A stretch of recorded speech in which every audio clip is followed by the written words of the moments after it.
আজ থেকে আগের সূচিতেই চালু হচ্ছে মেট্রো রেল, তবে বন্ধ থাকছে ক্ষতিগ্রস্ত কাজীপাড়া ও মিরপুর 10 নম্বরের স্টেশন। এ তথ্য নিশ্চিত করেছে ঢাকা ম্যাস ট্রানজিট কোম্পানি। এতে 1 মাস 8 দিন পর সকাল 7টা 10 মিনিটে উত্তরে উত্তর স্টেশন থেকে ছাড়বে প্রথম ট্রেন। এরই মধ্যে 10টি ট্রেন নিয়ে চালানো হয়েছে ট্রায়াল রান। শিক্ষার্থীদের কমপ্লিট শাটডাউন কর্মসূচির সময় 18 জুলাই বিকেল 5:30 থেকে বন্ধ করে দেওয়া হয় মেট্রো রেলের চলাচল। পরদিন কাজীপাড়া ও মিরপুর 10 নম্বর স্টেশনে দুর্বৃত্তদের হামলার পর দেখা দেয় অচলাবস্থা।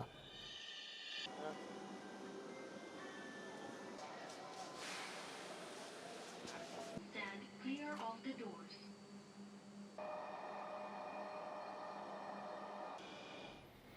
এ বিষয়ে আরো জানাতে মিরপুর থেকে যোগ দিচ্ছেন সহকর্মী শাহিদ আহমেদ। শাহিদ, ট্রেন চালু হচ্ছে, যাত্রী কেমন দেখছেন স্টেশনে? 7:10 উত্তর উত্তর স্টেশন থেকে চালু হওয়ার কথা প্রথম ট্রেন।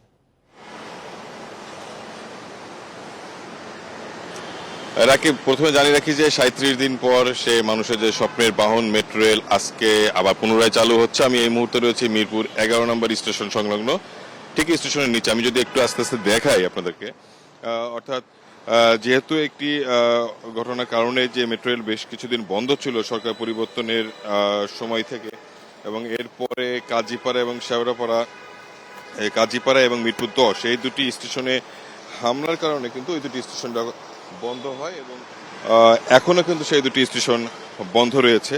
ওই দুটি স্টেশন আসলে চালু হতে আরো বেশ কিছুদিন সময় লাগবে। এছাড়া উত্তরা থেকে মতিঝিল পর্যন্ত যে বাদবাকি যে স্টেশনগুলো ছিল সেগুলো কিন্তু আজকে থেকে চালু হচ্ছে। অর্থাৎ ঠিক 7টায় এই প্রতিটি স্টেশনের যে এন্ট্রি গেট, সেই গেটটা খুলে দেওয়া হয়। যেহেতু আজকে কর্মদিবস, রোববার, সেক্ষেত্রে আশা করা হচ্ছে যে যাত্রী সাধারণ অনেক বেশি হবে, যেহেতু অনেকদিন পরে আজকে ট্রেনটা চালু হচ্ছে। তবে যেহেতু একটু বৈরী আবহাওয়া, সকাল থেকে একটু ঝিরিঝিরি বৃষ্টি হচ্ছে, সেক্ষেত্রে শুরুতে অর্থাৎ প্রথম 7:10 ট্রেনটা কিন্তু ছাড়বে উত্তরা উত্তর স্টেশন থেকে। এর পরবর্তী ধাপ উত্তরা সেন্ট্রাল, উত্তরা দক্ষিণ সহ তারপরে এই যে পল্লবী সংলগ্ন মিরপুর 11 নম্বর স্টেশনে থামবে। যেহেতু মিরপুর 10 নম্বর স্টেশনটা বন্ধ, সেক্ষেত্রে চাপটা কিন্তু মিরপুর 11 নম্বর স্টেশনে বেশি হচ্ছে, এবং কাজীপাড়া স্টেশনটা বন্ধ হওয়ার পরে মিরপুর শেওড়াপাড়া যে স্টেশন, সেটাও কিন্তু চাপটা বেশি হচ্ছে। আমি যদি 2 তলায় স্টেশনে যে প্লাজা, সেটা যদি একটু দেখাই, মানুষ কিন্তু অনেকদিন পরে তারা কিন্তু টিকিট কাটার জন্য তারা ভিড় করছে, এবং যে ভেন্ডিং মেশিন, সেটা যদি আমরা একটু দেখাই, যেহেতু অনেকদিন পরে, সুতরাং ভেন্ডিং মেশিনে এখনও যে অটোমেটিক টিকিট কালেকশনের সিস্টেমটা, সেটা এখনও চালু হয় নাই। ওটা কিছুক্ষণের মধ্যে শুরু করবে।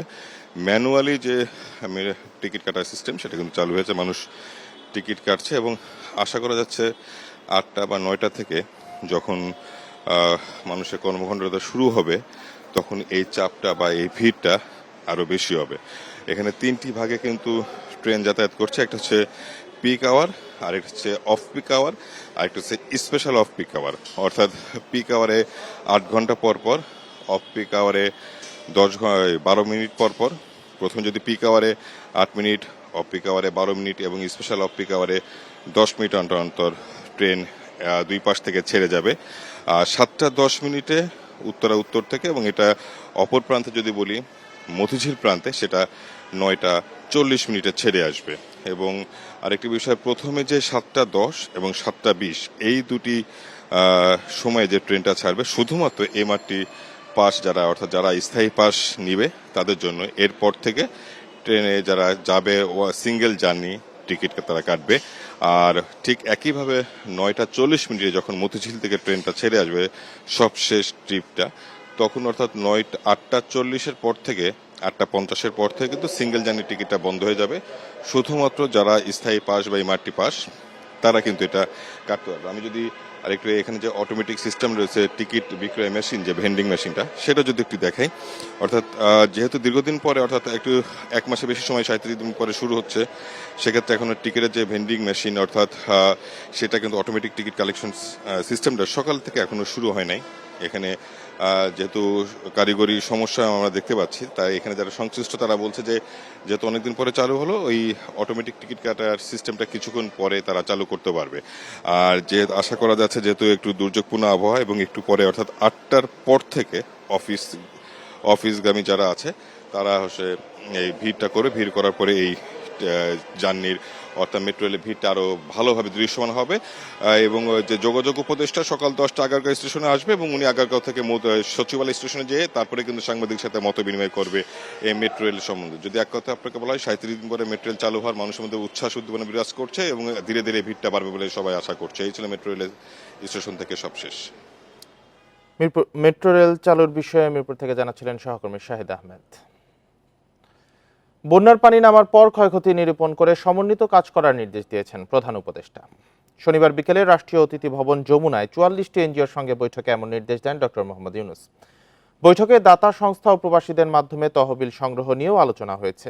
পাশাপাশি ডিজেল পাঠিয়ে দুর্গত এলাকায় বিদ্যুৎ সরবরাহ ও মোবাইল টাওয়ার চালুর চেষ্টা হচ্ছে বলে জানান প্রেস সচিব। বন্যায় বিপর্যস্ত 11 জেলা, কবলিত প্রায় 50 লাখ মানুষ। বিদ্যুৎ নেই বেশিরভাগ দুর্গত এলাকায়। ত্রাণ বিতরণ ও উদ্ধার কাজ চালাতেও বেগ পেতে হচ্ছে। বন্যা পরবর্তী কার্যক্রম নিয়ে 44টি এনজিওর সঙ্গে বৈঠকে বসেন প্রধান উপদেষ্টা ডক্টর ইউনূস। পানি নেমে যাওয়ার পর স্বাস্থ্য ও খাদ্য ঝুঁকি মোকাবেলায় সমন্বিত কাজ করার নির্দেশ দেন তিনি। পানি তো আমরা যেটা দেখছি যে নামা শুরু হয়েছে, এরপরে যেই কাজটা সেটা আসলে সবচেয়ে মোস্ট ইম্পর্টেন্ট। অনেকের ঘর বাড়ি হয়তো বা ভেঙে আছে, অনেকের বাসার কিছুই নাই, তাদের ইউটেন্সিল থেকে কোনো কিছুই নাই।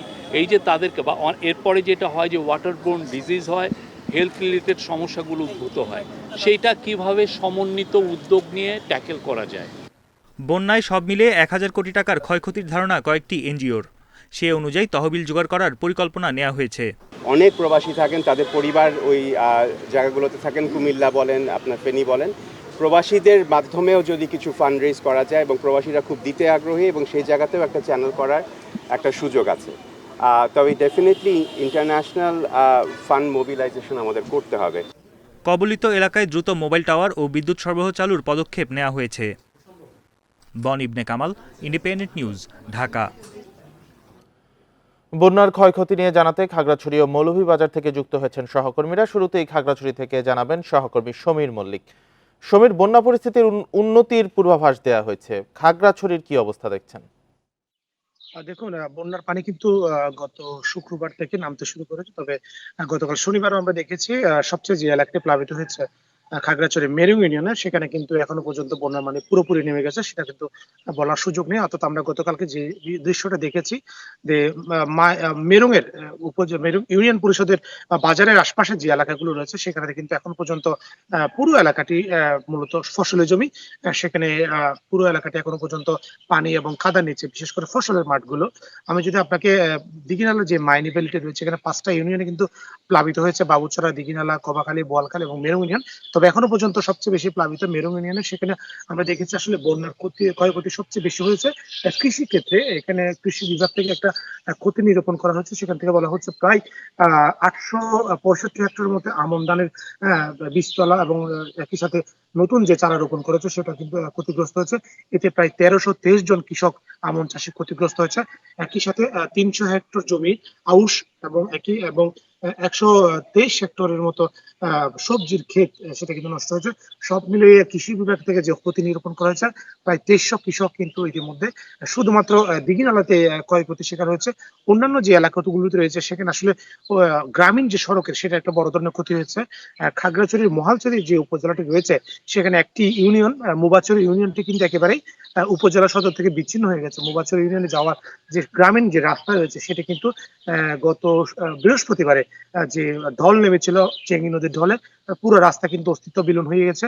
একই সাথে দিঘিনালা উপজেলায় বেশ কয়েকটি হাসিসনারপুর সড়ক এবং পুরাতন বোয়ালখালী সড়কে বেশ কিছু এলাকায় দেখেছি আসলে গ্রামীণ সড়ক একেবারে অস্তিত্ব বিলীন হয়ে গেছে। এবং মেরং ইউনিয়নে অনেকগুলো সড়ক রয়েছে যেগুলো আসলে এখন আর অস্তিত্ব খুঁজে পাওয়া যাচ্ছে না। অর্থাৎ গ্রামীণ সড়ক এবং একই সাথে এখানে অন্তত 200 শতাধিক পুকুরের মাছের কিন্তু ভেসে চলে গেছে। এবং একই সাথে এখানে ক্ষতিগ্রস্ত সবচেয়ে বেশি হয়েছে শাকসবজির যে চাষাবাদ গুলো রয়েছে, সেগুলো কিন্তু সবজির ক্ষেতগুলো ক্ষতিগ্রস্ত হচ্ছে। তবে কৃষকের পক্ষ থেকে অভিযোগ করা হয়েছে এখন পর্যন্ত তারা আসলে কোনো ধরনের সহযোগিতা আশ্বাস পাওয়া যায়নি। আমরা বিষয়টা নিয়ে কৃষি বিভাগের সাথে কথা বলেছি। কৃষি বিভাগ বলছে এখন যে অবস্থা হয়েছে আসলে নতুন করে আমনের চারা রোপণের কোনো সময় নেই। সেক্ষেত্রে রবি শস্য চাষ করার জন্য তাদেরকে আগাম রবি শস্য যে প্রণোদনা সেটা দেওয়া হতে পারে।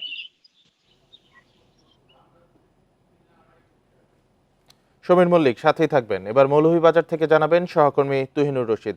তুহিন, মৌলভীবাজারে বন্যা পরিস্থিতির কতটা উন্নতি হলো, এখন পর্যন্ত কি পরিমাণ ক্ষয়ক্ষতির তথ্য পাওয়া গেছে?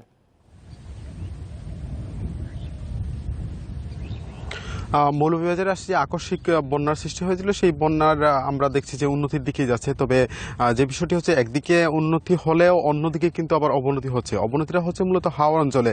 আপনি জানেন মৌলভীবাজারে যে মন্নু নদীর যে সব এলাকাগুলি বন্যার কবলিত হয়েছিল, সেই এলাকা থেকে পানি নামতে শুরু করেছে। বিশেষ করে রাজনগর উপজেলা, কমলগঞ্জ এবং হচ্ছে কুলাউড়া, এই তিনটি উপজেলার উঁচু এলাকা থেকে পানি নেমে কিন্তু এখন হাওড় এলাকার দিকে এই পানিগুলি যাচ্ছে। এবং আপনাকে যদি জানিয়ে রাখি, আমি যে জায়গাটিতে আছি এটি হচ্ছে কাওয়াদিঘি হাওড় অঞ্চলের একটি এলাকা, এবং এই কাওয়াদিঘি হাওড় থেকে এই এলাকাটির দূরত্ব কিন্তু 10 থেকে 15 কিলোমিটার। কিন্তু এখানকার যে সব কৃষি জমি সেগুলি কিন্তু একদম পানিতে তলিয়ে গেছে। আমি যে জায়গাটিতে আছি এই জায়গাটিতে আপনি নিশ্চয়ই দেখতে পাচ্ছেন যে এখানে যে আমনের চারা রোপণ করেছিলেন এই পুরো মাঠটা জুড়ে কৃষকরা, কিন্তু এটি পুরোটাই কিন্তু এখন পানিতে তলিয়ে গেছে। এবং এই কৃষি বিভাগের তথ্য মতে মৌলভীবাজারে যে আমনের চারা রোপণ করেছিলেন কৃষকরা, সেখানে 40,000 হেক্টর কিন্তু একদম পানিতে তলিয়ে গেছে এবং এগুলি নষ্ট হওয়ারও সম্ভাবনা দেখা দিয়েছে। যেহেতু পানি কিন্তু নামছে না, পানি কমছে না, বরঞ্চ এই এলাকাগুলিতে পানি কিন্তু দিন দিন বাড়ছে। এবং রবি শস্যর যে বিষয়টি, সেখানে সেগুলির ক্ষতি হয়েছে কৃষি বিভাগের হিসাব হচ্ছে 2,000 হেক্টরের মতো। তো এই মুহূর্তে আসলে বন্যা পরিস্থিতি মৌলভীবাজারের যে কাওয়াদিঘি হাওড় অঞ্চলের যে সব এলাকা, বিশেষ করে পাঁচগাঁও, ফতেপুর এবং মুন্সিবাজার ইউনিয়নের বেশ কিছু এলাকা কিন্তু এখন নতুন করে প্লাবিত হচ্ছে। এবং এখানকার যেসব কৃষি জমি, বাড়িঘর, রাস্তাঘাট সবগুলোতেই কিন্তু এখন দিনে দিনে পানি বাড়ছে। তো যে বিষয়টি এখানে পানি উন্নয়ন বোর্ডের সাথে আমি কথা বলেছিলাম, তারা যেটি বলছেন যে পানি যেহেতু একদিকে কমছে, কিন্তু হাওড় অঞ্চলে যেহেতু পানি বৃদ্ধি পাচ্ছে, যার ফলে এইসব এলাকাগুলিতে কিন্তু নতুন নতুন এলাকা প্লাবিত হয় এবং কিছুদিন কিন্তু এই এলাকাগুলিতে পানি অবস্থান করবে। তবে সব মিলিয়ে মৌলভীবাজারের একদিকে হচ্ছে রাজনগর, কুলাউড়া এবং কমলগঞ্জ, এই এলাকাগুলিতে বন্যা পরিস্থিতির অনেকটা উন্নতি হয়েছে। আবার অন্যদিকে বেশ নতুন কিছু জায়গা কিন্তু আবারও প্লাবিত হয়েছে। এই ছিল আসলে আমার কাছে মৌলভীবাজার থেকে। খাগড়াছড়ি ও মৌলভীবাজার থেকে বন্যা পরিস্থিতি নিয়ে জানাচ্ছিলেন আমাদের সহকর্মীরা। আপনারা দেখছেন ইন্ডিপেন্ডেন্ট সংবাদ। সম্পূর্ণ অটোমেটেড মেশিনে তৈরি সাপোর্ট ফাইবার গ্লাস শীট, ব্যবসা এবার হবেই হিট। বন্যায় ডুবে আছে ফেনীর ছাগলনাইয়া উপজেলার প্রায় সব গ্রাম। পানিবন্দী মানুষগুলো ত্রাণ সহায়তা ও নিরাপদ আশ্রয়ের খোঁজে ছুটছেন শহরের দিকে। আবার অনেকে শহর থেকে এসেছেন প্রিয়জনের খোঁজে। যতদূর চোখ যায় কেবল পানি, আর সেই পানি পার হয়ে বানভাসী মানুষের স্রোত শহরের দিকে। দুর্ভোগ থেকে কিছুটা মুক্তির চেষ্টা। স্মরণকালের ভয়াবহ বন্যায় ছাগলনাইয়া উপজেলার দুর্গত এলাকার মানুষজন 4 দিন ধরে পানিবন্দী। ঘরবাড়ি সব পানিতে ডুবে আছে। যারা সুযোগ পাচ্ছেন মাইলের পর মাইল হেঁটে ছুটছেন শহরের দিকে। মিরসরাইয়ের করের হাট হয়ে আশ্রয়ের খোঁজে ছুটছেন তারা। হাতলা পুকুর শাশুড়ির জন্য গেছিলাম ছাগলনাইয়া থানা। এখন ওদিকে পানি মানে আমার মাথার উপরে। আমি মুরু পুকুর পার হওয়ার পরে এ পর্যন্ত পানি এটা পুরোটা ডুবে গেছে। মাদ্রাসার ওইখানে খালা শাশুড়ি ছিল, ওদের সাথে দেখা করছি আশ্রয় কেন্দ্রে। ওদের সাথে দেখা করে শাশুড়ির জন্য যাইতেছিলাম, কিন্তু যাইতে পারিনি। কদ্দু অল্প আইসি নৌকাত করি, আবার গাড়িতে, আবার নৌকায়, আবার কদ্দুর হাঁটি, এভাবে আইসি। আজকে কয়েকদিন ঘরে ওষুধ নাই, একমাত্র খানা বাদ দিয়ে ওষুধের জন্য আইসি। ওষুধের এরকম দরকারি ওষুধ, মানে ওই ওষুধ না হলে আমাদের মানে রুগী মাথায় তাড়িয়েন না। অনেকেই আবার শহর থেকে এসেছেন প্রিয়জনের খোঁজে। নিরাপদ আশ্রয় নিতে চান স্বজনদের। এর মধ্যেও ব্যর্থ হয়ে ফিরতে হয়েছে অনেককেই। মানুষের যে অবস্থা খুবই খারাপ। বিগত 50 বছরে কিন্তু এরকম পানি এখানে উঠে নাই, যতটুকু আমরা মুরব্বীদের থেকে শুনছি আর কি। আর এখানে এখন পর্যন্ত মানে কোনো ত্রাণ সামগ্রী কিন্তু পাচ্ছি না, কেউ পাই নাই। যতগুলো মানুষ আছে সবাই কিন্তু নিজের আত্মীয় স্বজনের বাড়িতে আশ্রয় নিছে। ছাগলনাইয়া পৌরসভার ভিতরে ছিলাম, উপজেলার সামনে ছিলাম। আমি যেখানে ছিলাম সেখানে পানি ছিল না, তারপরে মানে আপনার যাতায়াতের ব্যবস্থার কারণে আটকে গেছে, অসুস্থ বাচ্চা, সেজন্য এখন বাড়িতে যাচ্ছি আর কি। ফেনীতে প্রায় 1 লাখ মানুষ পানিবন্দী। বন্যায় ক্ষতিগ্রস্ত 4 লাখের বেশি। Abdullah Rakib, independent news, Chittagong. আজকের মধ্যে কিছু অঞ্চলে বন্যা পরিস্থিতির উন্নতি হবে, আর সব অঞ্চলে উন্নতি হবে 27 বা 28 আগস্টের মধ্যে। এসব তথ্য দিয়েছে বন্যা পূর্বাভাস ও সতর্কীকরণ কেন্দ্র। এদিকে আবহাওয়া অফিস জানিয়েছে আগামী 10 দিনে বন্যার অবনতি হওয়ার শঙ্কা নেই। এ সময় ভারী বৃষ্টি হলেও বিস্তীর্ণ এলাকা জুড়ে এর প্রভাব থাকবে না। রোববার পর্যন্ত বন্যা কবলিত এলাকায় বৃষ্টির পূর্বাভাস নেই, ফলে পরিস্থিতির কিছুটা উন্নতি হবে। সোমবার ভারী বৃষ্টি হতে পারে, তবে মঙ্গলবার থেকে অবস্থার উন্নতির খবর দিয়েছে আবহাওয়া অধিদপ্তর। ভারী বৃষ্টিপাতের সম্ভাবনাটা তুলনামূলকভাবে অনেক কম। গত 24 ঘন্টায় বন্যা দুর্গত এলাকায় বৃষ্টি কম হয়েছে। সবচেয়ে বেশি বৃষ্টি হয়েছে বরিশালে 57 মিলিমিটার। এখন যেহেতু বৃষ্টিটা কমে গিয়েছে, আমরা আশা করছি যে উপর থেকে অর্থাৎ পাহাড়ি ঢলের এরিয়াটা যদি কম থাকে, তাহলে এই বন্যা পরিস্থিতির উন্নতি হতে থাকবে এবং আগামীতে বৃষ্টির, যেহেতু আগামী 2 দিন আরও বৃষ্টির পরিমাণটা কম থাকবে, সেজন্য এই পরিস্থিতির উন্নতিটা আরও হবে। এদিকে বন্যা পূর্বাভাস ও সতর্কীকরণ কেন্দ্র বলছে, ধীরে ধীরে উন্নতি হচ্ছে বন্যা পরিস্থিতির। দেশের উজানের অববাহিকায় ভারী বৃষ্টিপাতের প্রবণতা কম থাকতে পারে এবং এর ফলে বর্তমানে যে পানি হ্রাস পাচ্ছে সে তার ধারাবাহিকতা অব্যাহত থাকতে পারে এবং আগামী 24 ঘন্টা পর্যন্ত আমাদের বন্যা পরিস্থিতির যে উন্নতি ধারা চলমান আছে সেটি অব্যাহত থাকতে পারে। আবহাওয়াবিদদের দাবি, মাসের শুরুতেই স্বল্পমেয়াদী বন্যার পূর্বাভাস দেওয়া হয়েছিল। 16 থেকে 22 আগস্ট পর্যন্ত বৃষ্টি হয়েছে 500 থেকে 700 মিলিমিটার। এ সময় উজানেও হয়েছে ভারী বৃষ্টি। এছাড়া সাগরে জোয়ার বেশি থাকায় পানি সরে যেতে পারেনি। এ কারণে বন্যা ভয়াবহ রূপ নেয়। সুলতানা জাহান মিতু, ইন্ডিপেন্ডেন্ট নিউজ, ঢাকা। খুলনার পাইকগাছার দেলুটির ক্ষতিগ্রস্ত ওয়াবদার বেড়ি বাঁধ গত 3 দিনেও মেরামত করা সম্ভব হয়নি। জোয়ারের পানিতে অন্তত 13 গ্রাম প্লাবিত হয়েছে। পানিবন্দী হয়ে পড়েছে 15,000 মানুষ। জোয়ারের চাপে বৃহস্পতিবার বিকেলে ভেঙে যায় দেলুটি ইউনিয়নের কালীনগর গ্রামের বেড়িবাঁধ। স্থানীয়দের সাথে পানি উন্নয়ন বোর্ড বাঁধ মেরামতে 3 দফা চেষ্টা চালায়, তবে জোয়ারের পানির চাপে শেষ রক্ষা হয়নি। বৃষ্টির জল খাচ্ছে সবাই, এখন খাওয়ার খুব সমস্যা। রান্না 3 দিন হাঁড়ি জ্বলতেছে না, কালীনগর গ্রামে 3 দিন কারো হাঁড়ি জ্বলে না। এই তারিখ যেরকম জল হয়েছে, এই বারান্দা ঠান্ডা সব উঠে গেছে, ঘরের দেয়াল টেল পড়িয়ে যাচ্ছে একদম। এরই মাঝে তলিয়ে গেছে দেলুটি ইউনিয়নের অন্তত 13টি গ্রাম। এছাড়া বটিয়াঘাটা ও দাকপের কয়েকটি গ্রামে পানি ঢুকেছে, ডুবে গেছে বসতবাড়ি, ভেসে গেছে কয়েকশো চিংড়ির ঘের। বারবার ভাঙনে দুর্বল বেড়িবাঁধকে দায়ী করছেন বানবাসীরা। 3 মাস ধরে এরকম ডুবোর ভিতর দিয়ে আসছি, দেখা গেল আমাদের কিছু দিলে, সাহায্য দিলে দেখা গেল আমরা একটু ভালো থাকবো। বাদ যদি হয়ে যায় তাহলে তো আমরা আবার নতুন করে আবার টান লাগাতে পারবো। দুর্গত মানুষের পাশে দাঁড়াতে প্রশাসনের পাশাপাশি এগিয়ে এসেছে শিক্ষার্থী, বিভিন্ন রাজনৈতিক দল ও বেসরকারি সংস্থা। প্রশাসন সহ স্থানীয় অনেক স্বেচ্ছাসেবী সংগঠনের মাধ্যমে আসলে তাদের কাছে পৌঁছে দেওয়ার ব্যবস্থা চলছে।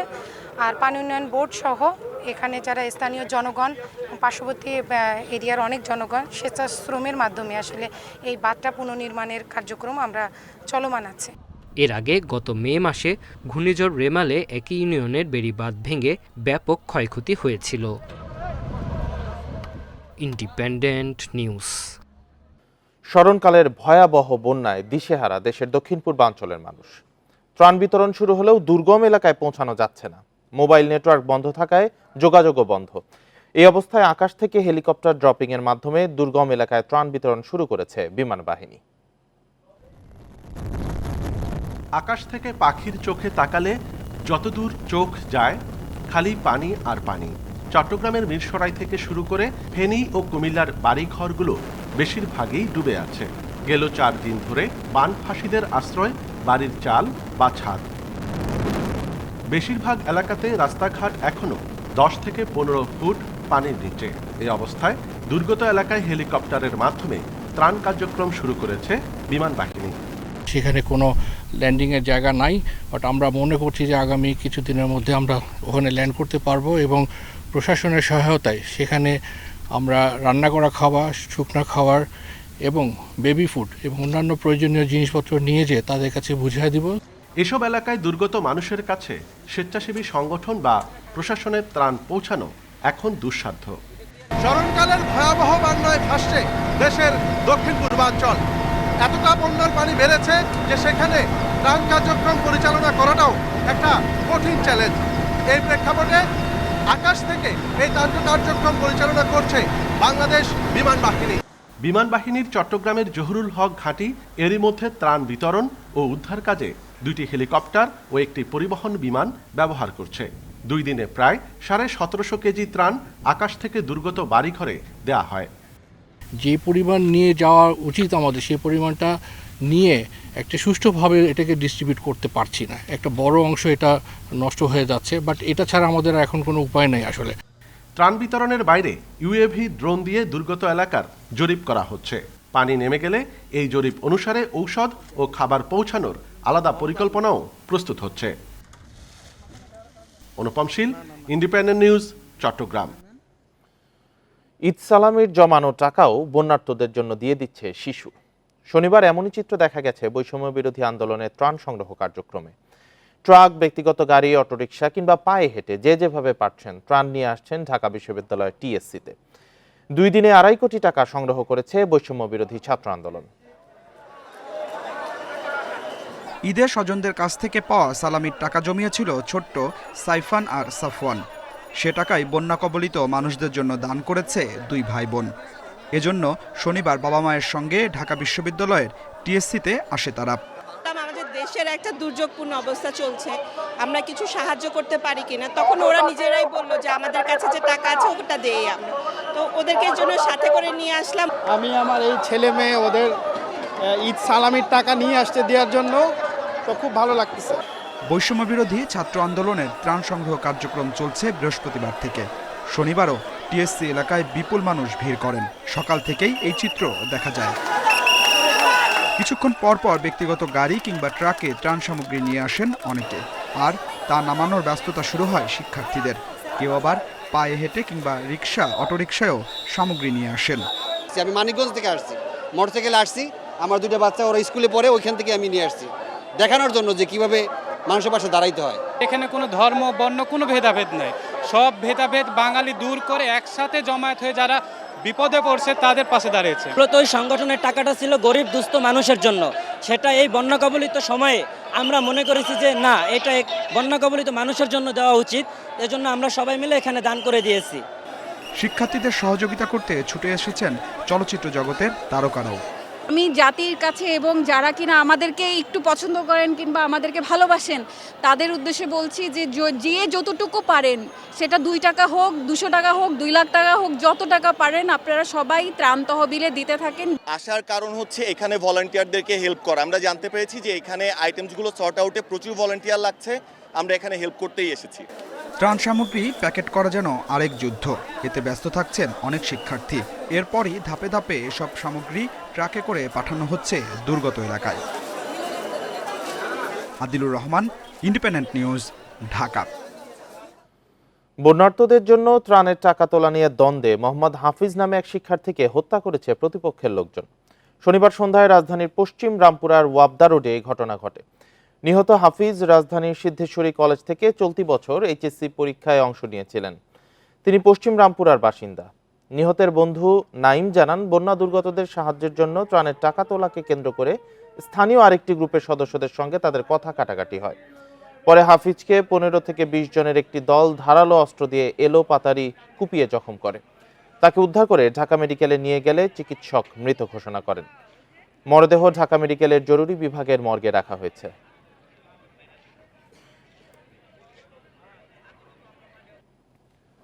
টানা 2 ঘন্টা মাঝারি বৃষ্টিপাত হয়েছে রাজধানীতে। গত রাত 11টা থেকে 1টা পর্যন্ত এই বৃষ্টি হয়। রাতে 2 ঘন্টার বৃষ্টিতে রাজধানীর কয়েকটি নিচু এলাকায় হালকা পানি জমে যায়। এতে দুর্ভোগে পড়েন নগরবাসী। রাতে প্রয়োজনীয় কাজে বের হওয়ায় অনেকে আটকা পড়েন বিভিন্ন এলাকায়। তবে বৃষ্টি কমার সঙ্গে সঙ্গে দ্রুত নেমে যায় বেশিরভাগ সড়কের পানি। এতে আবারও স্বাভাবিক হয়ে যায় রাতে নগরের চলাফেরা।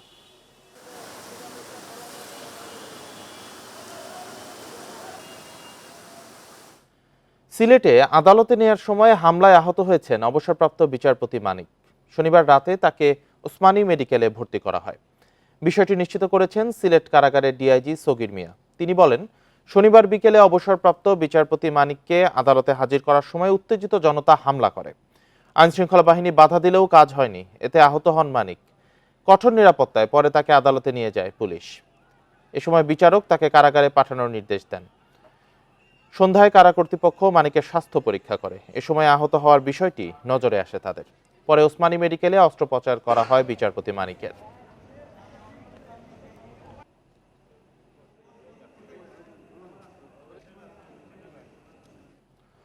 দুই হত্যা মামলায় সাবেক প্রধানমন্ত্রী শেখ হাসিনার বেসরকারি শিল্প ও বিনিয়োগ বিষয়ক উপদেষ্টা সালমান এফ রহমান, সাবেক আইনমন্ত্রী আনিসুল হক ও সেনা কর্মকর্তা জিয়াউল আহসানের 5 দিন করে 10 দিনের রিমান্ড দিয়েছে আদালত। রাজধানীতে আইডিয়াল কলেজের ছাত্র খালিদ হাসান সাইফুল্লাহ হত্যা মামলা এবং নিউ মার্কেট থানায় সবুজ আলী হত্যা মামলায় সালমান এফ রহমান, আনিসুল হক ও জিয়াউল আহসানকে রিমান্ড দেওয়া হয়েছে। শনিবার মামলার তদন্ত কর্মকর্তা লালবাগ থানার সাব ইন্সপেক্টর আক্কাস মিয়া 10 দিনের রিমান্ড আবেদন করেন। এদিকে বাড্ডা থানার সুমন হত্যা মামলায় সাবেক মন্ত্রী দীপু মনিকে 4 দিনের এবং ভাটারা থানায় সোহাগ হত্যা মামলায় আসামি ফিরোজ রশিদকে 7 দিনের রিমান্ড দেওয়া হয়েছে। সালমান এফ রহমান এবং আনিসুল হক এবং আয়নাগরের কারিগর জিয়াউল হাসান এদের বিরুদ্ধে এই 2 মামলায় 5 দিন 10 দিনের রিমান্ড মঞ্জুর করেন। 5 আগস্টের পর সেনানিবাসে আশ্রয় নেওয়া 626 জনের নাম প্রকাশের জন্য সেনাবাহিনীর প্রতি আহ্বান জানিয়েছেন সুজন সম্পাদক বদিউল আলম মজুমদার। শনিবার সংসদ ভবনের সামনে মানববন্ধনে আহ্বান জানান তিনি। এ সময় আন্দোলনে গণহত্যাকারীদের দ্রুত বিচারের আওতায় আনার দাবি জানান হিন্দু, বৌদ্ধ, খ্রিস্টান ঐক্য পরিষদের সাধারণ সম্পাদক রানা দাশগুপ্ত। শনিবার সকালে সারা দেশে একযোগে মানববন্ধন করে সুশাসনের জন্য নাগরিক সুজন। এতে অংশ নেয় বিভিন্ন বেসরকারি উন্নয়ন সংস্থাও। রাজধানীতে মানববন্ধন হয় জাতীয় সংসদ ভবনের সামনে। এতে হিন্দু, বৌদ্ধ, খ্রিস্টান ঐক্য পরিষদের সাধারণ সম্পাদক রানা দাশগুপ্ত বলেন, শিক্ষার্থীদের এই অভ্যুত্থানকে রাষ্ট্র সংস্কারের কাজে লাগাতে হবে। এই ঘটনার জন্য যারা দায়ী আমরা সবাই মিলে তাদেরকে আইনের আওতায় এনে বিচারের দাবি জানাই। সুজন সম্পাদক বলেন, সবার জবাবদিহি নিশ্চিত করতে হবে। সরকার পতনের পর সেনানিবাসে যাওয়া অনেকেই অপরাধী ছিলেন দাবি করে তিনি প্রশ্ন তোলেন, কেন তাদেরকে ছেড়ে দেয়া হলো? কারণ এদের মধ্যে অনেক অপরাধী আছে এবং যারা এই অপরাধীদেরকে ছেড়ে দিয়েছে তারা অপরাধ কর্মকাণ্ড করেছে, অপরাধীদেরকে সহায়তা করেছে, তাদেরও জবাবদিহিতা আমরা চাই। বিভিন্ন জেলা উপজেলায় আয়োজিত মানববন্ধনে না ভোটের প্রবর্তন, 2 মেয়াদের বেশি প্রধানমন্ত্রী না থাকার বিধানসহ 27টি দাবি জানানো হয়। আল আমিন হক অহন, ইন্ডিপেন্ডেন্ট নিউজ, ঢাকা। ছাত্র জনতার আন্দোলন দমাতে বৈধ অবৈধ অস্ত্র ব্যবহার করা হয়েছে বলে জানান ডিএমপি কমিশনার। এসব অস্ত্র উদ্ধারে অভিযান চলছে বলে জানান মোহাম্মদ মাইনুল হাসান।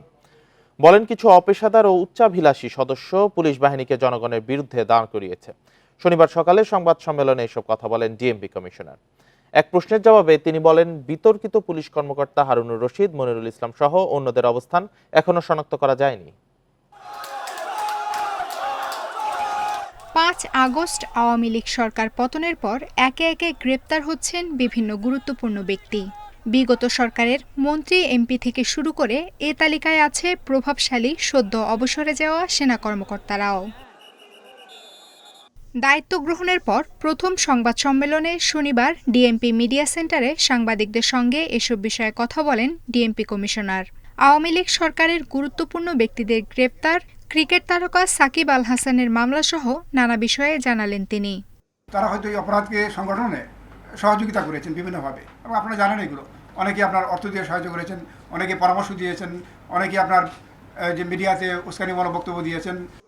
বিভিন্ন অনিয়মে অভিযুক্ত ও বিতর্কিত ডিএমপির ঊর্ধ্বতন কর্মকর্তারা এখনও কেন গ্রেপ্তার হননি, এই প্রশ্নের স্পষ্ট জবাব মেলেনি তার কাছে। তবে উচ্চাভিলাষী ও অপেশাদার কিছু কর্মকর্তার কারণে পুলিশ বাহিনী অনেকখানি গ্রহণযোগ্যতা হারিয়েছে বলে স্বীকার করেন তিনি। পেশাদার পুলিশ বাহিনী তৈরি হবে, এখানে আপনার দুর্নীতি, অনিয়ম, অন্যায় এর কোনো স্থান থাকবে না, এবং এটার জন্য আমাদের দিক থেকে যেরকম যে কর্মপরিকল্পনা থাকবে, একই সাথে আমরা জনগণের সাপোর্টও চাই। আন্দোলনের সময় আওয়ামী লীগ, ছাত্রলীগ সহ বিভিন্ন গোষ্ঠী যেসব অবৈধ অস্ত্র ব্যবহার করেছে সেগুলো উদ্ধারে কাজ চলছে। তবে এটি চ্যালেঞ্জিং, জানান ডিএমপি কমিশনার। লাইসেন্সকৃত অস্ত্র ব্যবহার হয়েছে এগুলোতে, আবার ইলিগাল ফায়ারআর্মস ব্যবহার হয়েছে। তো কাজে চ্যালেঞ্জ আমাদের সামনে, অনেক চ্যালেঞ্জ, যে এগুলোকে কীভাবে আমরা এই যে নিউট্রালাইজ করব।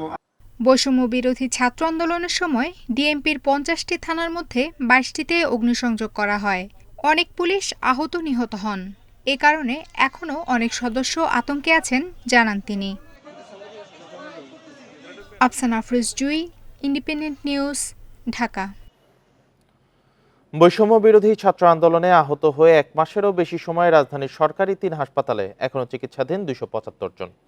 এদের কেউ দিনমজুর, ড্রাইভার কিংবা সবজি আড়তের কর্মী। দীর্ঘদিন কর্মহীন থাকা এসব মানুষ জানেন না কবে কাজে ফিরতে পারবেন তারা।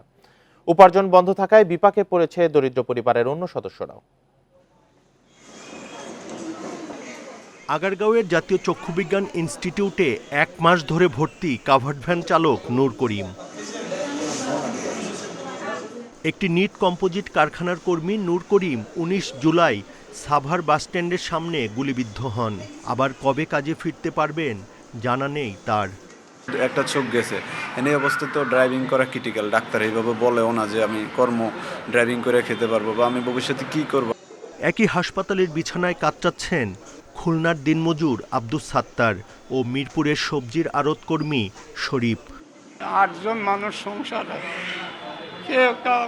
কে কামাই করে খাওয়াবে? আর ছোট ছোট বাচ্চারা 8 জন, আমার কামাই করার আর লোক নেই। আমাদের তো কর্মস্থান বন্ধ, আমরা সরকারি খাওয়ান খাইতেছি, কিন্তু আমাদের নিজেদের কি যে পরিস্থিতি বা আমাদের আগামী ভবিষ্যৎ কিভাবে যাবে। জাতীয় অর্থোপেডিক হাসপাতাল থেকে সুস্থ হয়ে কবে বাড়ি ফিরতে পারবেন জানা নেই কারখানা শ্রমিক মুফাইল হোসেনের। জানি না আর কতদিন বসে থাকবো, বসে থেকে চলবে কিনা আমার পরিবারটা, অনেক কষ্টের ভিতরে আছি। হাসপাতাল কর্তৃপক্ষ বলছে আহতদের বিনামূল্যে চিকিৎসা দেয়া হচ্ছে। প্রায়োরিটি লিস্টে প্রথমে হচ্ছে ওনাদেরকে চিকিৎসা দিয়ে যত দ্রুততার সাথে এবং সম্পূর্ণ না হলেও আংশিকভাবে যদি আমরা ওনাদেরকে সুস্থ করে তুলি, ওনাদের আবার কর্মজীবনে যদি ফেরত যেতে পারেন, এটাই আমাদের চাওয়া। বৈষম্য বিরোধী ছাত্র আন্দোলনে আহত হয়ে রাজধানীর সোহরাওয়ার্দী, পঙ্গু ও চক্ষু হাসপাতালে এখনও চিকিৎসা নিচ্ছেন 275 জন। Buddhadeb Kundu, independent news, Dhaka. ছাত্র জনতার আন্দোলনে সন্তানকে হারিয়ে বাকরুদ্ধ ইমন মিয়ার মা রেহানা বেগম। মানসিকভাবে পুরোপুরি ভেঙে পড়েছেন তিনি। নিহত আহাদুলের মাও চুপ হয়ে গেছেন। ছেলের স্মৃতি নিয়েই কাটছে সময়। সন্তান নিহতের ঘটনায় মামলাও করেনি তারা। বিচার চাইছেন সৃষ্টিকর্তার কাছে। রাজধানীর মেরুলবাডার আলিফনগর, এখানেই 2 রুমের বাসায় ভাড়া থাকেন মুজিবুর রহমান ও কল্পনা আক্তার দম্পতি। তাদের ছেলে মোহাম্মদ আহাদুন 18 জুলাই কোটা সংস্কার আন্দোলনের সময় আফতাবনগরের গেটে গুলিবিদ্ধ হয়। পরে ঢাকা মেডিকেল কলেজ হাসপাতালে পাওয়া যায় আহাদুনের মরদেহ। একটি কারিগরি স্কুলে 10ম শ্রেণীতে পড়তো সে, পাশাপাশি করত ইলেকট্রিক কাজ। স্বজনরা জানান, মারা যাওয়ার 3 দিন পর আহাদুনের মরদেহ পাওয়া যায় ঢাকা মেডিকেল মর্গে।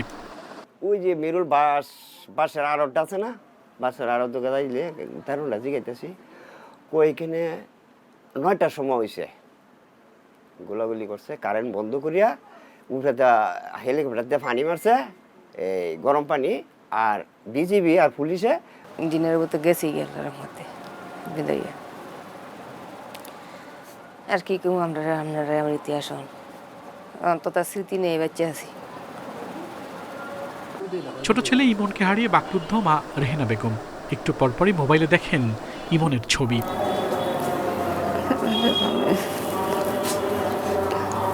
19 জুলাই নতুন বাজার এলাকায় গুলিবিদ্ধ হন হোটেল কর্মী ইমন মিয়া। ঢাকা মেডিকেলে 3 আগস্ট মারা যান তিনি। বাবা মারা যাওয়ার পর সংসারের দায়িত্ব ছিল তার উপর। ওই মনে তো গুলি লাগছে, কি বলেন? হ্যাঁ, দ্রুত আসেন। পরে আমি গেলাম, যাওয়ার পরে যাই দিই আমার বাইরে মানে সুই দিয়ে, মানে ব্লাড বন্ধ করা সুই দিছে, আর এই একটা ব্যথা কমার সুই দিছে।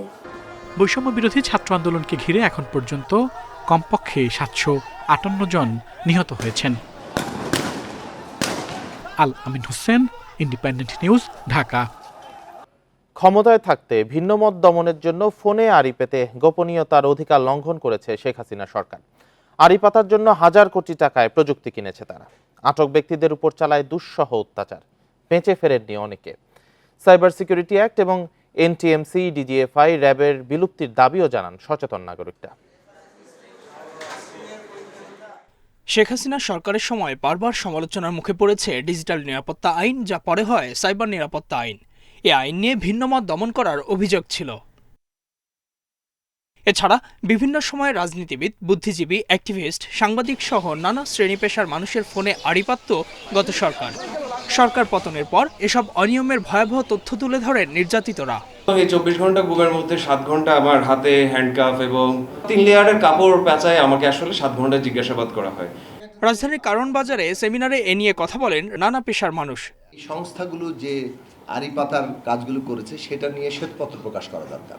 ডিওটি বলে একটা প্রতিষ্ঠান যারা স্বরাষ্ট্র মন্ত্রণালয়ের আন্ডারে, ওনারা সবগুলো ইন্টারনেট গেটওয়ের কাছে যন্ত্রপাতি বসেছেন। আমাদের ঘরেও সেই যন্ত্রপাতি আছে এবং আমাদের বাধ্য করা হয়েছিল কোনো ইন্টারনেট ট্রাফিক ওই যন্ত্রের বাইরে যেতে পারবে এবং তারা সেখান থেকে যে কোনো কিছু ফিল্টার করতে পারেন, ইচ্ছে ছিল যে কোনো কন্টেন্ট মনিটরও করতে পারেন।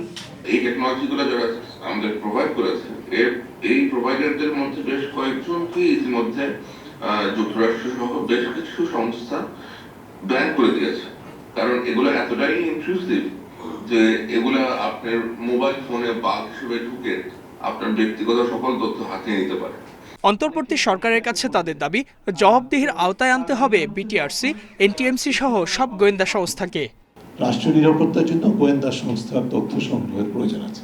সেটি রাষ্ট্রীয় নিরাপত্তা আর সরকারের বহুমত দমনের হাতিয়ার এক জিনিস কিন্তু না। যে আইনগুলো হয়েছে ব্রিটিশ আমলে না, পাকিস্তান আমলে না, আমাদের সংবিধানোত্তর অবস্থায় আমরা নিজেরা বাংলাদেশের সরকারগুলো বাংলাদেশের নাগরিকের জন্য আইন তৈরি করেছে। তো এগুলো যখন আমরা বাতিল করব, একই সাথে আগের আইনটিও দেখতে হবে। রাষ্ট্রীয় সম্পদ নষ্ট ও লুটপাটকারীদের বিচারের দাবিও জানানো হয় সেমিনারে। এর সঙ্গে শেখ রেহানা বা সজীবদের জয়ের সম্পৃক্ততা কতটুকু ছিল? Ijazur Rahman, independent news, Dhaka. নির্বাচন এবং রাষ্ট্র সংস্কার নিয়ে রোডম্যাপ প্রকাশ করতে অন্তর্বর্তী সরকারের প্রতি আহ্বান জানিয়েছেন বিএনপি মহাসচিব মির্জা ফখরুল ইসলাম আলমগীর। শনিবার দুপুরে জাতীয় প্রেস ক্লাবে আলোচনা সভায় এ আহ্বান জানান তিনি। নির্বাচন বিষয়ে রাজনৈতিক দলগুলোর সাথে অন্তর্বর্তী সরকারকে সংলাপের পরামর্শও দেন বিএনপি মহাসচিব। শান্তিতে নোবেলজয়ী অর্থনীতিবিদ ডক্টর মোহাম্মদ ইউনূসের নেতৃত্বে অন্তর্বর্তী সরকার দায়িত্ব নেয়ার পর স্বাগত জানায় বিএনপি। অগ্রাধিকার ভিত্তিতে রাষ্ট্র সংস্কার করে সরকারের দ্রুত নির্বাচন দেয়া উচিত বলে মনে করেন দলটির নেতারা। বিএনপি মহাসচিব বলেন, দ্রুত সময়ের মধ্যে নির্বাচন না হলে ছাত্র জনতার আন্দোলনের সুফল পাওয়া যাবে না। আমরা দেখতে চাই যে প্রধান উপদেষ্টা তিনি অতি দ্রুত জনগণের সামনে তিনি কি করতে চান তা উপস্থাপন করবেন, একটা রোড ম্যাপ দিবেন যে কিভাবে তিনি অতি দ্রুত একটা নির্বাচনের ব্যবস্থা করবেন, কিভাবে তিনি প্রয়োজনীয় সংস্কারগুলো ঘটিয়ে তারা জনগণের একটা স্বস্তি দিয়ে তার সামনের দিকে এগোবেন এবং নির্বাচনের ব্যবস্থা করবেন। শনিবার দুপুরে জাতীয় প্রেস ক্লাবে প্রয়াত রাজনীতিবিদ কাজী জাফর আহমেদের মৃত্যুবার্ষিকীর আলোচনা সভায় তিনি বলেন, নির্বাচিত সংসদের মাধ্যমে রাষ্ট্র সংস্কারের বিকল্প নেই। রাজনৈতিক দলগুলোর সঙ্গে এখন পর্যন্ত এই সরকারের সত্যিকার অর্থে কোনো এজেন্ডা ভিত্তিক কোনো আলোচনা হয়নি। সুতরাং যারা রাজনীতি করছেন তাদের সঙ্গে অবশ্যই তাদেরকে মত বিনিময় করতে হবে। ছাত্র নেতৃবৃন্দ যারা আজকে সহযোগিতা করছেন তাদের কাছেও আমাদের অনুরোধ যে এই বিষয়গুলোকে অত্যন্ত গুরুত্বপূর্ণ সহকারে নিয়ে এই বিপ্লবকে যেন সুসংগত করা যায়। হাসিনা সরকারের দোসররা অন্তর্বর্তী সরকারের উপদেষ্টাদের আশেপাশেই রয়েছে বলেও মন্তব্য করেন বিএনপি মহাসচিব। প্রতি বিপ্লব যেন না ঘটে। Jahanara Parvin, independent news, Dhaka. ভারতের অন্যান্য উৎসের চেয়ে গড়ে প্রায় দ্বিগুণ দামে আদানির বিদ্যুৎ কিনেছে বাংলাদেশ। দেশে উৎপাদন সক্ষমতা ও চাহিদার বিবেচনায় যা দরকার ছিল না বলে মত বিশেষজ্ঞদের। তাদের মতে বিদ্যুৎ খাতের কেনাকাটা চুক্তিতে বিদায়ী সরকার ব্যক্তি ও গোষ্ঠী স্বার্থকে গুরুত্ব দিয়েছে, যার পুনর্মূল্যায়ন জরুরি। গত বছর মার্চ মাসে ভারতের ঝাড়খণ্ড প্রদেশের গোড্ডায় নির্মিত কয়লা বিদ্যুৎ কেন্দ্র থেকে আমদানি শুরু হয়। আদানির ১৬০০ মেগাওয়াটের কেন্দ্র থেকে ২০২২-২৩ অর্থবছর বিদ্যুৎ কেনা হয় গড়ে ১৪ টাকার বেশি দামে। অন্যদিকে ভারতের আরও ৪ উৎস থেকে যে ১০০০ মেগাওয়াট বিদ্যুৎ আমদানি হয় তার গড় দাম ছিল ৮ টাকার নিচে। নিজস্ব ১০,০০০ মেগাওয়াট বাড়তি উৎপাদন সক্ষমতা বসিয়ে রেখে আদানির বিদ্যুৎ কেনার যৌক্তিকতা নিয়ে প্রশ্ন ছিল বরাবরই। এতে ক্যাপাসিটি চার্জ ও বৈদেশিক মুদ্রা খরচের চাপ বেড়েছে বলে মত বিশ্লেষকদের। কয়লা ভিত্তিক বিদ্যুৎ কেন্দ্র বা এইভাবে বাইরে না করলেও চলতো। আমরা নিজস্ব সম্পদ ব্যবহার থেকে বিচ্যুত হয়ে যাওয়ার কারণে মূল পরিকল্পনাকে পাশ কাটিয়ে রাজনৈতিক এবং গোষ্ঠীর স্বার্থের বিবেচনায় একের পর এক প্রকল্প যে নেওয়া হয়েছে, তার কারণেই কিন্তু এই সেক্টরের আজকে এই নাজুক অবস্থা। গত অর্থবছর দেশের কয়লা বিদ্যুৎ কেন্দ্রগুলো থেকে পিডিবি প্রতি ইউনিট 13 থেকে 16 টাকায় বিদ্যুৎ কিনেছে। বর্তমানে প্রতি টন কয়লার দাম কমে $100 ঘরে। এই মুহূর্তে কয়লার গড় খরচ, ফুয়েলের খরচ 60 টাকা পার কিলোওয়াট আওয়ার, আর ক্যাপাসিটি পেমেন্ট 3 টাকা পার কিলোওয়াট আওয়ার। সো 10 টাকা হচ্ছে টোটাল উৎপাদন খরচ। বিদ্যুৎ উৎপাদনের যে কমার্শিয়াল মডেল আছে, চুক্তি যেগুলো আছে, সেগুলো কিভাবে অপটিমাইজ করা যায় সেগুলো চিন্তাভাবনা করে করা উচিত। বিদ্যুৎ ও জ্বালানি খাতের মোট বকেয়া দাঁড়িয়েছে $220 কোটি, যার মধ্যে ভারতের আদানির কাছেই $70 কোটি। এদিকে আওয়ামী লীগ সরকার পতনের পর মোদি সরকার ভারতেও আদানির বিদ্যুৎ বিক্রির সুযোগ দিয়ে বিধিমালা সংশোধন করেছে। Hari Saha, independent news, Dhaka. অনুপ্রবেশের 7 বছরেও রোহিঙ্গা প্রত্যাবাসনে মিয়ানমারকে রাজি করাতে পারেনি ঢাকা। নেপিদোর সঙ্গে একাধিক বৈঠকের পর রোহিঙ্গাদের তালিকা যাচাই বাছাইয়ের কাজ যখন চলছিল, ঠিক সেই সময় মিয়ানমারের চলমান অস্থিরতায় প্রত্যাবাসন বাধাগ্রস্ত হয়ে পড়ে। নিজ দেশে ফিরে যেতে রোহিঙ্গাদের উদ্যোগী হওয়ার পরামর্শ শরণার্থী, ত্রাণ ও প্রত্যাবাসন কমিশনার। মিয়ানমার সেনাবাহিনী দমনপীড়নে 2017 সালের 25 আগস্ট থেকে সে দেশের রোহিঙ্গা জনগোষ্ঠী ফের বাংলাদেশে ঢুকতে শুরু করে। জাতিসংঘের হিসেবে সেই সময় বাংলাদেশে আশ্রয় নেয় 7 লাখের বেশি রোহিঙ্গা, বর্তমানে যা 12.5 লাখ। তবে বাস্তবে এ সংখ্যা আরও বেশি। রোহিঙ্গাদের নিরাপদে প্রত্যাবাসনের লক্ষ্য নিয়ে অনেকটা এগিয়ে ছিল দুই দেশ। তবে আরাকান আর্মি ও মিয়ানমার জান্তা সরকারের সাথে চলমান যুদ্ধে প্রত্যাবাসনের অগ্রগতি বাধাগ্রস্ত হয়েছে। দেশের জন্য খুব খারাপ লাগছে, চলে যেতে ইচ্ছে করছে। আমাদের যদি স্বাধীনভাবে চলাফেরা করার সুযোগ করে দেয় তাহলে আমরা চলে যাব। এখনো সেখানে মিয়ানমারের জান্তা সরকার পালিয়ে বাংলাদেশে চলে আসছে, আমরা সেখানে কোথায় যাব? এদিকে শরণার্থী ত্রাণ ও প্রত্যাবাসন কমিশনার জানান, প্রত্যাবাসন নিয়ে আসার কোনো সংবাদ আপাতত নেই। রোহিঙ্গাদের নিজ অধিকার প্রতিষ্ঠার জন্য নিজেদের আন্তরিক হতে হবে। রোহিঙ্গারা যদি মনে করে যে তাদের কোনো দেশ নাই, তাহলে তো এটি একটি ভয়াবহ বিপর্যয় হবে তাদের জন্য, তাদের পরবর্তী জেনারেশনের জন্য, তাদের জন্যে, তাদের সন্তানদের ভবিষ্যতের জন্যই রিপাট্রিয়েশন প্রয়োজন। রোহিঙ্গা অনুপ্রবেশের 7 বছরে কক্সবাজারের আইনশৃঙ্খলা পরিস্থিতির অবনতি ঘটেছে। তৌফিকুল ইসলাম, ইন্ডিপেন্ডেন্ট নিউজ, কক্সবাজার। আর এই ছিল এখনকার সংবাদে। ইন্ডিপেন্ডেন্ট টেলিভিশনের সব খবর আরও বিস্তারিত জানতে চোখ রাখুন ফেসবুক, ইউটিউব, এক্সে। ধন্যবাদ সবাইকে।